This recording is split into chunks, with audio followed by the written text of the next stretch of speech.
जय हिंद बच्चों, इस समय आप लोग महामना इंस्टीट्यूट के यूट्यूब चैनल से जुड़े हुए हैं और इस चैनल में मैं आप सबका स्वागत करता हूं। आज हम लोग class 12 physics Hindi medium NCERT book के 7th चैप्टर प्रत्यावर्ती धारा यानी अल्टरनेटिंग करंट वाले चैप्टर के अंतर्गत हम अल्टरनेटिंग करंट के बारे में पढ़ने भी जा रहे हैं, एसी के बारे में पढ़ने जा रहे हैं। शॉर्ट में इसको हम लोग एसी कहते हैं, अल्टरनेटिंग करंट कहते हैं। अब जरा ध्यान पूर्वक देखें, इसी में जब हम आगे बढ़ेंगे तो डिस्ट करंट आएगा, डायरेक्ट करंट आएगा तो उसको डीसी कहते हैं। ये एसी के बारे में पहले हम लोग पढ़ेंगे।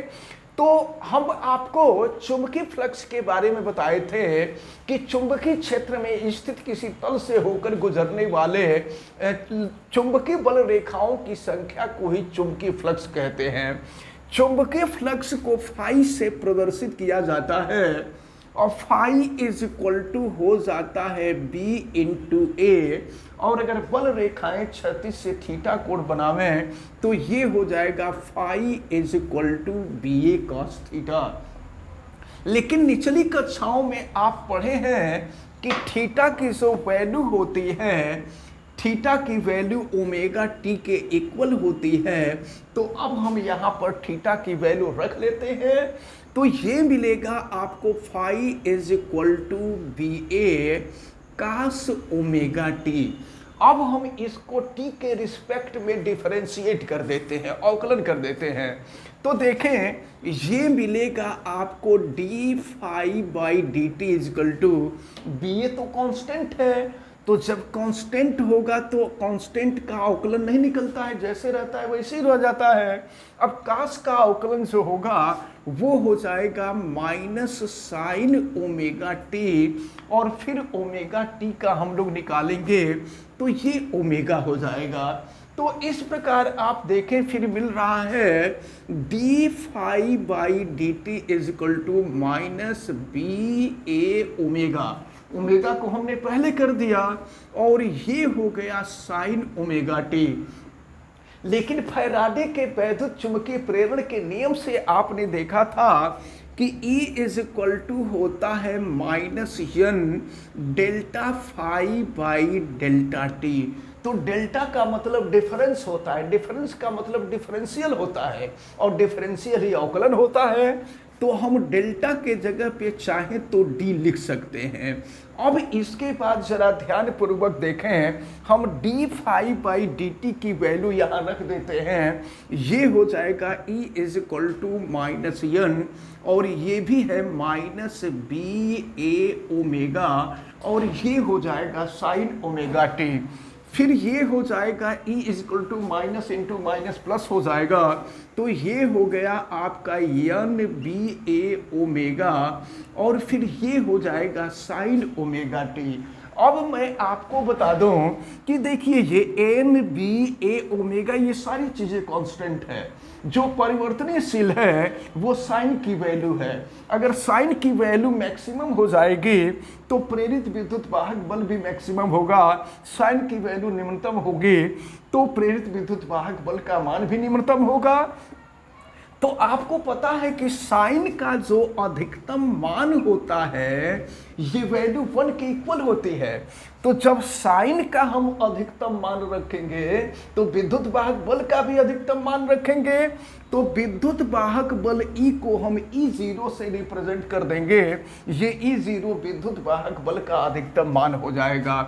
तो अब हम रख देंगे E के जगह पर E0 इज इक्वल टू ये हो जाएगा एन बी ए ओमेगा, और साइन ओमेगा टी के जगह पे हम रख दिए हैं 1। अब जरा ध्यान पूर्वक देखें, तो एन बी ए ओमेगा के जगह पे हम रख देंगे E0 इसी फार्मूले में। तो E इज इक्वल टू देखिए यहाँ पर हम रख देते हैं E0, और ये हो जाएगा आपका साइन ओमेगा टी। तो ये जो समीकरण आप देख रहे हैं यह प्रेरित विद्युत वाहक बल, या दूसरे शब्दों में कह दें तो ये प्रत्यावर्ती विद्युत वाहक बल का समीकरण है। और प्रत्यावर्ती विद्युत वाहक बल जो होता है वो विभवांतर के बराबर होता है, वोल्टता के बराबर होता है। तो हम ई की जगह पे चाहे तो भी रख सकते हैं। तो ये हो जाएगा वोल्टता के लिए समीकरण V is equal to V0 sine omega T. तो ये प्रत्यावर्ती वोल्टता का समीकरण निकला। अब इसी तरह से अगर प्रत्यावर्ती धारा का समीकरण निकालें, क्योंकि जब विभवांतर में, जब विभव के मान में परिवर्तन होता है तो धारा उत्पन्न होती है, या कह लीजिए विभवांतर के कारण ही परिपथ में धारा प्रवाहित होती है। तो जब विभवांतर है तो धारा का प्रवाह होगा ही। फिर ये हो जाएगा I इक्वल टू I0 और ये हो जाएगा साइन ओमेगा टी। तो हम आपको बता दें E0 प्रेरित विद्युत वाहक बल का अधिकतम मान है, V0 प्रत्यावर्ती वोल्टता का अधिकतम मान है, I0 प्रत्यावर्ती धारा का अधिकतम मान है, जिसको हम शिखर मान भी कहते हैं, पीक वैल्यू भी कहते हैं। अब जरा हम पहले प्रत्यावर्ती वोल्टता का डिफिनीशन देखें, इसके बाद हम प्रत्यावर्ती धारा की डिफिनीशन देखेंगे। तो प्रत्यावर्ती वोल्टता का समीकरण आपने देखा V equal to V0 sine omega T आपने देखा। अच्छा, यहाँ पर ये ओमेगा टी जो है थीटा की वैल्यू है, यानी कोण की वैल्यू है। अगर हम ओमेगा टी के जगह पे 0 रख दें तो V equal to V0 sign 0 हो जाएगा। साइन 0 की वैल्यू 0 होती है, यानी ये हो जाएगा V की वैल्यू 0। जब omega T equal to 0, omega T कोण है, कलांतर है, तो अगर कलांतर 0 होगा तो वोल्टेज 0 हो जाएगा। अब इसके बाद अगर हम ओमेगा टी इक्वल टू रख देते हैं 90 डिग्री, हम 90 का अंतर करके इस वैल्यू को रख रहे हैं, तो अब ये हो जाएगा, जरा देखें, V equal to V0 sine 90 degree. Sine 90 degree की वैल्यू आपको मालूम है 1 होता है। तो जब V0 में 1 का मल्टीप्लाई कर देंगे तो V इज इक्वल टू हो जाएगा V0। फिर हम 90 जोड़ते हैं, तो 90 जोड़ेंगे तो omega T is equal to हो जाएगा 180। और फिर देखिए V equal to V0 sine 180, sine 180 की वैल्यू 0 होती है, तो फिर यहाँ पर हो जाएगा V is equal to V0 हो जाएगा। और फिर इसमें अगर हम 90 जोड़ दें तो फिर ये हो जाएगा omega T is equal to, ये हो जाएगा आपका 270। तो जब 270 कर देंगे तो अब साइन 270 की वैल्यू निकालेंगे तो ये -1 हो जाएगा। तो फिर यहाँ से V इक्वल टू हो जाएगा -V0 और फिर 90 हम जोड़ते हैं तो ये हो जाएगा 360 और फिर V की वैल्यू हो जाएगी 0। अब जरा ध्यानपूर्वक देखें, V का मान एक बार 0 आ रहा है, एक बार V0 आ रहा है। अच्छा, यहाँ पर जो है कुछ गलत मान नोट हो गया है, देखते हैं इसको। तो ये देखिए, ये गलत हम नोट कर दिए थे, यहाँ लिखना चाहिए था 0, V0 लिख दिए थे।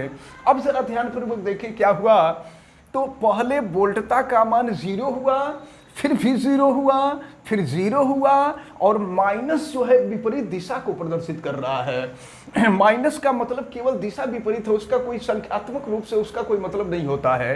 तो आप देख रहे हैं 0 V0 0 V0 0 आ रहा है, और 0 से अगर हम 360 पे पहुंचे तो 0 से 360 का मतलब होता है, देखें 0 से शुरू करें और फिर मुड़ करके अपने जगह पर आ जाएं तो 360 अंश का कोण बनेगा।